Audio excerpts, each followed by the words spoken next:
UP में उपचुनाव की घोषणा हो गई है। यूपी में 9 विधानसभा सीटों पर उपचुनाव होने हैं, जिसको लेकर तमाम राजनीतिक पार्टियों के द्वारा तैयारी तेज कर ली गई है। मुरादाबाद की कुंदरकी विधानसभा में 13 नवंबर को मतदान होगा, वहीं 23 नवंबर को मतगणना होनी है। इसके साथ ही अगर मुरादाबाद की कुंदरकी विधानसभा सीट के समीकरण को लेकर बात करें तो मुरादाबाद की कुंदरकी विधानसभा सीट पर 3 लाख से अधिक मतदाता हैं, जिसमें 60% मतदाताओं की संख्या मुस्लिम है। कुंदरकी विधानसभा की कुल जनसंख्या में 40% तुर्क बिरादरी से ताल्लुक रखते हैं। इसी वजह से 3 दशक से लगातार तुर्कों का इस सीट पर कब्जा किया गया है। समाजवादी पार्टी, बहुजन समाज पार्टी पिछले चुनाव में इस सीट पर तुर्क प्रत्याशी को मैदान में उतारा है और समाजवादी पार्टी के द्वारा कई बार इस सीट पर जीत हासिल की है। बहुजन समाज पार्टी के द्वारा भी इस सीट पर जीत हासिल की जा चुकी है कई बार।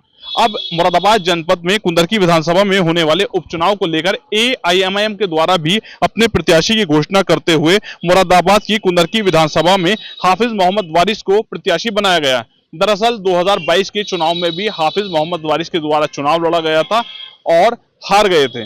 अब बात करें मुरादाबाद में बहुजन समाज पार्टी के द्वारा भी छिद्दा को प्रत्याशी बनाया गया। दरअसल अगर बात करें संभल जनपद के रहने वाले छिद्दा की, तो लंबे समय से वो भी राजनीति से ताल्लुक रखते हैं। बहुजन समाज पार्टी के द्वारा छिद्दा को प्रत्याशी बनाया गया। लगातार छिद्दा और एआईएमआईएम के नेता के द्वारा लोगों के बीच जाने के काम को अंजाम दिया जा रहा है। मुरादाबाद की कुंदरकी विधानसभा को लेकर बात करें तो समाजवादी पार्टी भी इस विधानसभा पर तुर्क प्रत्याशी को ही मैदान में उतार सकती है, क्योंकि तुर्क मतदाताओं की संख्या अधिक है। अब देखना यह होगा समाजवादी पार्टी इस सीट पर किसे चुनावी मैदान में उतारती है और मुरादाबाद में एआईएमआईएम और बसपा के तुर्क प्रत्याशी से कितना नुकसान समाजवादी पार्टी को होता है और किसको इसका फायदा होता है, ये आने वाला समय बताएगा। लेकिन कहीं ना कहीं तुर्क प्रत्याशी मैदान में उतारने को लेकर कई चर्चाएं चल रही हैं। देखना यह होगा मुरादाबाद की कुंदरकी विधानसभा सीट पर कौन जीत हासिल करेगा।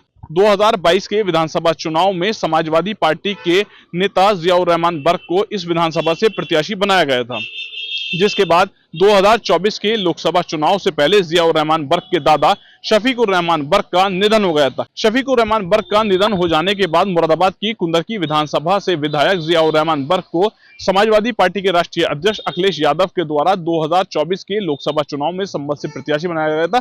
संभल से प्रत्याशी बनाने के बाद जियाउर रहमान बर्क ने चुनावी मैदान में उतरकर चुनाव लड़ा था और जीत हासिल की थी। चुनाव जीतने के बाद मुरादाबाद की कुंदरकी विधानसभा सीट पे से समाजवादी पार्टी के नेता जियाउर रहमान बर्क के द्वारा इस्तीफा सौंप दिया गया था। इस्तीफा सौंपने के बाद कुंदरकी विधानसभा में उपचुनाव होना था। कुंदरकी विधानसभा में होने वाले उपचुनाव को लेकर तमाम तैयारी प्रशासन की ओर से भी कर ली जा चुकी है।